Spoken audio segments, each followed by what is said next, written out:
Hey guys, welcome to Move to Action Monday. This is Zach Stevens. I'm so excited about what we're going to talk about today. Real quick, before we get into the content today, I pray that you made a personal growth plan. If you don't know what that is, feel free to comment on this video and I'll interface with you myself.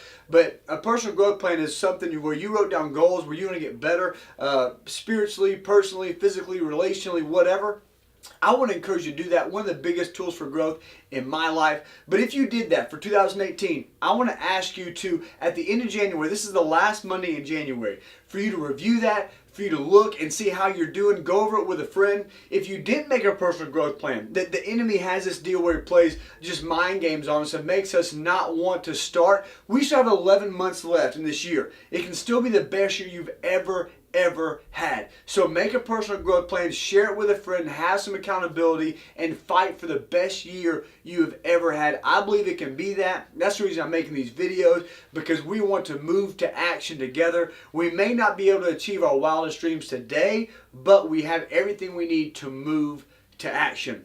Now, I don't know about you, I want to live a life of freedom. I want to live a stress-free life. I think that's why we all live vacations. I love to go on cruises because we want to live a stress-free life. We want to be able to have freedom. But you know, we so often, things tear our freedom away, whether it be relationships or our thought process or whatever it is. But I'm going to let you in on something today that has given me and my family more freedom than really anything else. And it's this little phrase. Let me share it with you. It's not that big a deal. If you can apply this principle to your life, you will experience so much more freedom. And I believe you will be able to accomplish so much more. You will be able to move to action if you can get over this hurdle and say, it's not that big a deal. Now let me tell you how I got to this point where I want to share this with you, where I was reminded, hey, you need to share with them that principle of your life. I was reading my Bible reading plan, and I got to Genesis 49:1, and it says this: Then Jacob gathered his sons, and he said, gather around so I can tell you what will happen to you. And I thought, how much freedom would that bring to our life if somebody could say, hey, come here, gather around, I'll tell you what's going to happen to you. Now, I know we're busy. We got stuff going on. We have fun stuff. We have work stuff. We have family stuff. We have all this stuff going on. However, if somebody said, hey, come here, come to my recliner, come around me, and I'm going to tell you what's going to happen to you, you best believe I'd be there. I would make time to be there because it would release so much stress if I knew what was coming. But I believe we can live that life. I believe that we can operate in that, but first we have to be able to say in the right situations, it's not that big a deal. Matter of fact, if you want to experience freedom, if you want to live that life, I want you to say it out loud with me. It's not that big a deal. One more time. It's not that big a deal. This will bring you so much freedom. Let me share this verse with you really to drive it home. Jeremiah 29:11.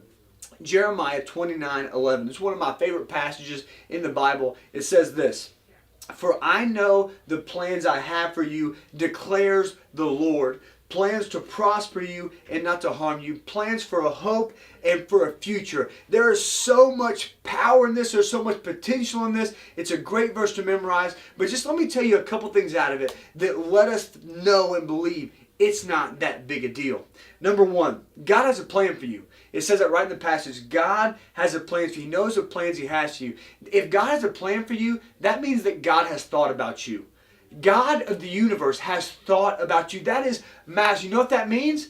It means it's not that big a deal what that person beside you thinks. It's not that big a deal with the person who you don't even know thinks, who maybe looks you up and down. You're like, oh, what do they think about me? And you let that absolutely wreck your day. It's not that big a deal because God has plans for you.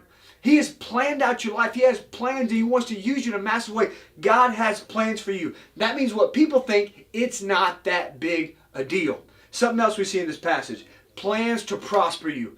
That means you will succeed. We see that you're a big deal because God thinks about you. God has plans to prosper you. That means you will succeed. Guess what? Guess what? That means that when we fail, that means when things don't go our way, it's not that big a deal.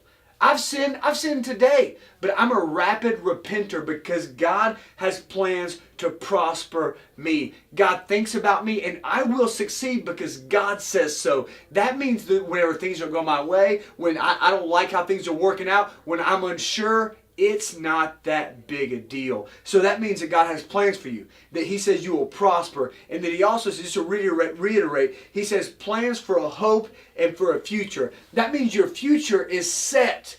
Imagine that. What if you can live that way?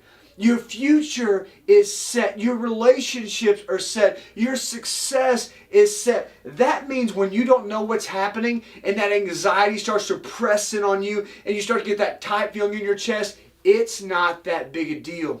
You can breathe and know that you're okay, because God has not only have plans for you, but his plans involve a hope and a future. That means you're a big deal. That means you're going to be successful. And that means your future is set. So whenever these lies start pressing in, you can say with confidence, with hope, with faith, it's not that big a deal. So here, 2 move to action steps. Number 1, when you hear the lies and the doubts, you have to say, here's your challenge, say, it's not that big a deal. You may have to say it audibly. I say it all the time audibly. It's not that big a deal. It's not that big a deal. Me and my wife, we say it to each other all the time. That leads to the second challenge. I want you to share this video with a friend. I want you to tell a friend, hey, we're going to challenge each other. The not that big a deal challenge. And whenever your friend is stressing out over some boy, stressing out over something they can't control, whatever it is, you can say, hey, listen, remember, it's not that big a deal. Jeremiah 29:11, God has us. It's not that big a deal. Let's live a life of freedom. Let's live a life of trust. Let's live a life of faith where the enemy cannot touch us with these garbage lies, because we know it's not that big a deal, because our God has plans for a hope and for a future. And as long as God has plans for me, I'll be okay. I love you guys so much. Have the best week you've ever had. I'll see you in February.